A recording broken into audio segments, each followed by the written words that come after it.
Pneumonia is a potentially fatal infection that causes inflammation inside the lungs, resulting in breathing difficulty.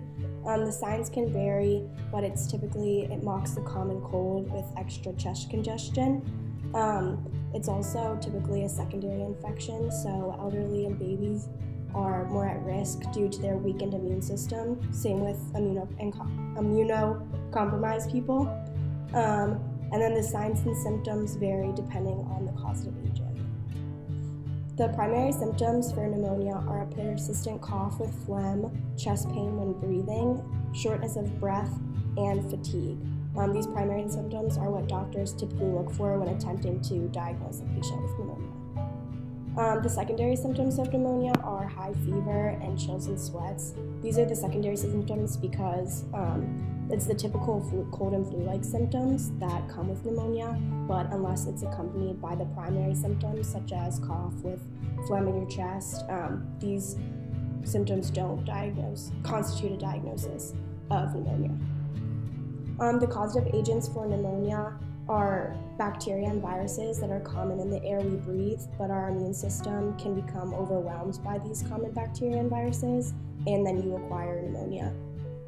It's most commonly community acquired, which means that it occurs outside of health facilities, and there are viral, bacterial, and fungal strains. We're focused on bacterial streptococcus. The main causative agent for bacterial pneumonia is Streptococcus pneumoniae.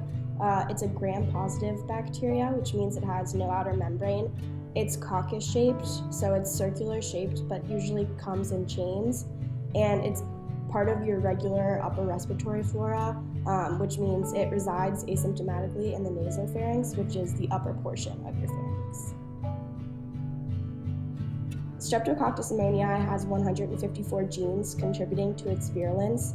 One of its main virulence factors is pneumolysine.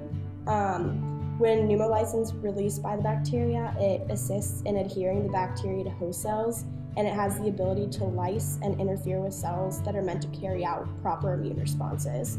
So it does this by telling certain cells to die, which interferes with the effectiveness of white blood cells. It also has various adhesions that help it attach to a host cell. Streptococcus pneumoniae also has a special chemical composition of its capsule that interferes with phagocytosis.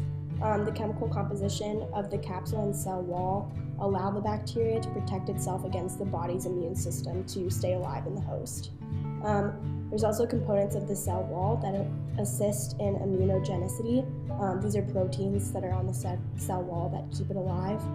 And it also has ability to repair damages to DNA caused by oxidative burst, which is something that it does in part of its host defense, which demonstrates its adaptability to further stay alive in our bodies.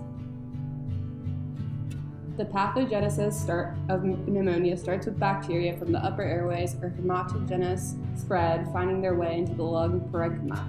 Once there, a combination of factors may lead to the bacterial pneumonia. The patient may be more susceptible to infection because of an overall impairment of the immune response and/or dysfunction of defense mechanisms. During pulmonary infection, acute inflammation results in the migration of neutrophils out of capillaries and into air spaces. The virulence of pneumonia bacteria is affected by genetic flexibility, allowing the development of resistance to various antibiotics, flagella and other bacterial appendages that facilitate the spread of the infection, capsules resistant to the attack of immune defense cells and that facilitate the adhesion to host cells. Sensing systems allow the coordination of gene expression based on complex cell signaling for adaptation of local cellular environment.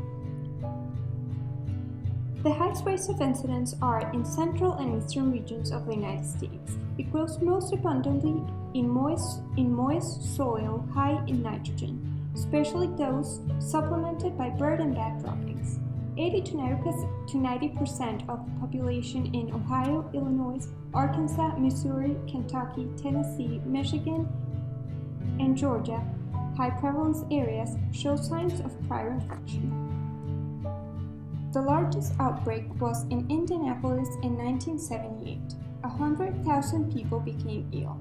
There are about 250,000 cases in the U.S. per year. People of all sexes and ages are at risk of infection.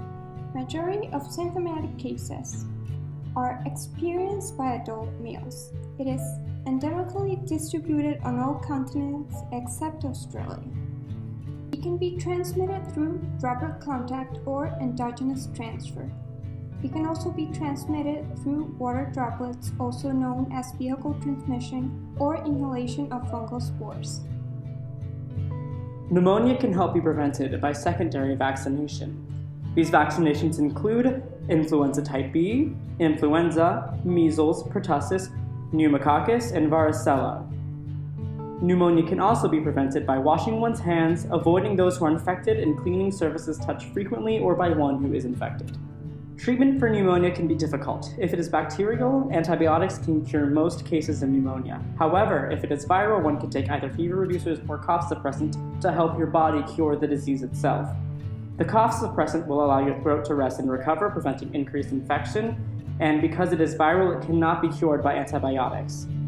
Monitoring one's resting heart rate and breathing patterns can also help with treatment. If the breathing becomes rapid along with the heart rate, he or she may need to be taken to a hospital.